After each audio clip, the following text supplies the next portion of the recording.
notre génération, puis aussi la génération plus vieille un peu, la génération définitivement plus jeune, on a un gros problème, puis c'est qu'on a fuck all de patience.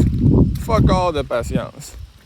Les gens sont prêts à vivre dans leur marde, que ce soit un malaise physique, un surplus de poids, des problèmes financiers, peu importe. Ils sont prêts à vivre là-dedans pendant 20 ans de temps. Ils sont prêts à rester dans une job qui ne les satisfait pas du tout pendant 20, 30 ans de temps.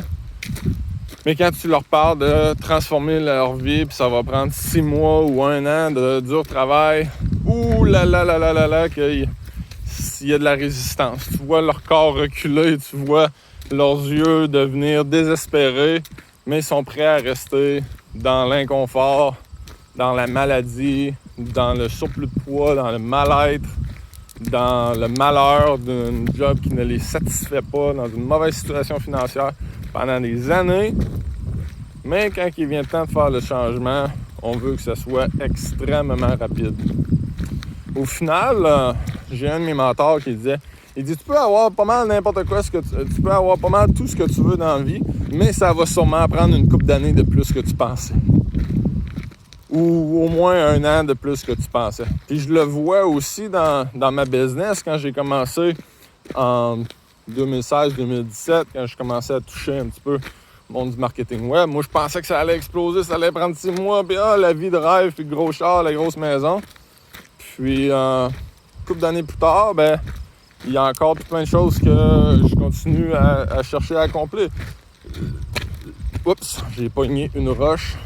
Ce que j'allais dire, par contre, c'est que je sais que c'est cliché ce que je suis sur le bord de dire, là, mais sacrément que c'est vrai, là, c'est que il y a vraiment juste 1, 2 ou 3% des gens qui vont persévérer suffisamment longtemps. Je l'ai vu dans le sport beaucoup. T'as un certain pourcentage, t'as énormément de jeunes qui font le sport. Après ça, t'as juste un certain pourcentage qui vont persévérer pour faire les efforts qu'ils ont besoin pour jouer à un niveau d'élite, que ce soit midget 3, junior, majeur, peu importe. Ensuite de ça, universitaire. De ceux-là qui sont universitaires, il y a seulement un petit pourcentage. Je vais m'en virer de part, là. Je comprends qu'il y a du vent. Il y a juste un certain pourcentage. J'ai dû rappeler mon chien entre-temps aussi parce qu'il était en train de se sauver comme s'il courait après quelque chose.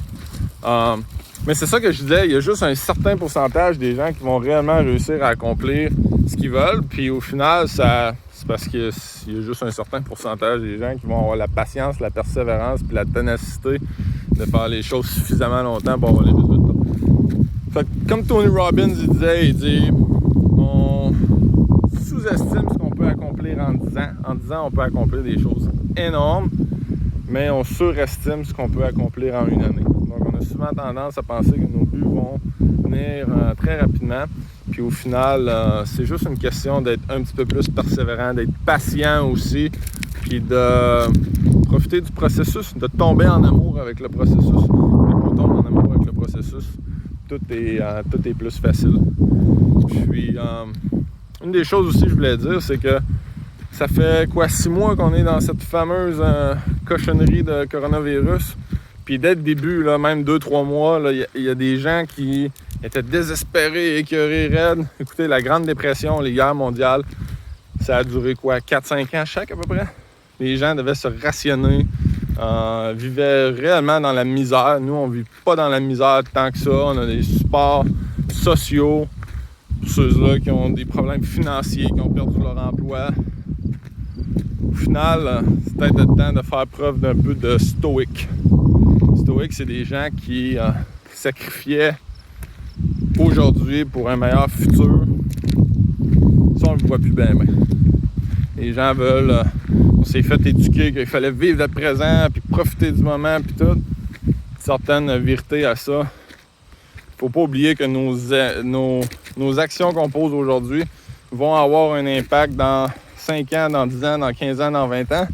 Puis si on n'a pas les résultats qu'on aimerait avoir aujourd'hui, c'est à cause d'un manque de discipline, un manque d'action. Puis là, 5-10 ans. Fait que si on veut pas se retrouver dans la même situation encore dans 5-10 ans, il faut changer notre approche. Puis du stoïsme sais pas exactement comment ça se traduit. Stoicism en anglais. C'est une approche qui est bien intéressante à appliquer, surtout par des moments difficiles. Bref, je m'étais promis que j'allais garder mes vidéos un peu plus courtes. On dirait que c'est mon prochain défi. Fait que là-dessus, on se voit dans une prochaine vidéo. Bye bye!